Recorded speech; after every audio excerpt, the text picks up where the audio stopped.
Hello, good everyone. How are you all today? My name is Hussein and I'm back again to bring you all today's review. Today is 22nd July and we're going to discuss about what has been happening in the recent few days and especially from yesterday. Having a look at the euro dollar and having a direct impact from the European Union leaders, which has actually finally reached a 2 trillion deal to rebuild the economy, sending the euro to 6-month high, which is right above at the handle of 1.5 level, right? So this historic agreement appeases all parties with a newly equal mix of loans and grants. It will also go a long way to, I would say, that boosting the recovery and also for the region to be already, which is already in the midst of recovery. So unlike the US and other countries or regions, Europe has managed to actually keep virus cases really low as they reopen. So the Eurozone economy has taken a turn for the better and data is improving, and this stimulus package will provide a big cushion towards recovery. And with the US economic outlook growing more uncertain, these steps to ensure a stronger recovery has and should continue to raise the euro further higher for the time being, right?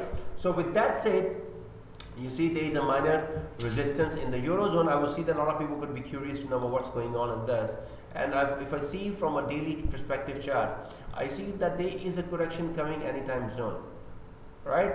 As previously the price has, so we will see a little bit more spike up. What we need to see is that some sort of I would say that a potential of positive data from the US side to bring this pair back to its weight. But we see the longer term view is still to the downside.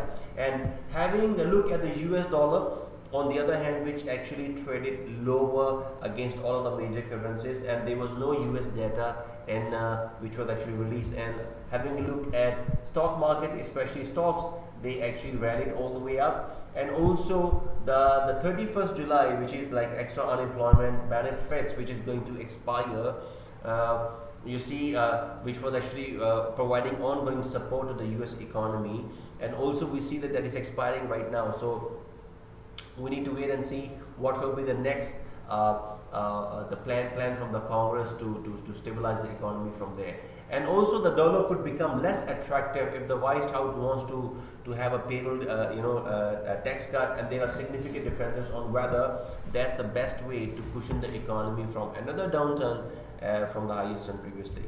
And companies are also not adding workers for a variety of reasons, and reducing payroll taxes may not encourage more spending and hiring as well. So all in all, this could be, I would say, this is some of the review. And also having a look at on the stock market, let's just say Dow Jones Industrial Average, we see that a lot of countries are actually in the fight of developing the coronavirus vaccination. Even though we saw this morning we had a news coming out that the Chinese company, the name which is, I would say that Oxford University provokes immune reaction. Also, this is from actually from UK, and also from the China there is a vaccination which is a Chinese-made vaccine against the new coronavirus entered the final stage of testing, which is on Tuesday in Brazil, and where volunteers received the first dose of what officials hope will be a game changer in the global pandemic situation, right? So having a look at on the structure on the currency pairs, I would see that we're going to see a more room to the upside on GBP USD, but for now, like we had a forecast yesterday that we're going to see an upside for this. It did happen, and what it could be today, we see that there's more room coming to the upside. For USD CAD, also it has already broken this previous very major support, and we see that the room is more to the downside for USD CAD. Alright, so this is for USD CAD. And having a look on Euro GBP, for Euro GBP the price has rebounded now from this low, and I will see that it will make its comeback down again, looking at the current structure. Alright, so let's wait and see what it could be. Let's say tomorrow, day after tomorrow, we'll be having more price action setups that we'll be looking into. Euro JPY, let's just say CHF-JPY. For CHF-JPY, we had a forecast for it to push higher yesterday. It did happen, and we will see a more upside for this before any new correction happens. So for CAD-JPY is also okay. We got to wait now because from now we see that if you see from here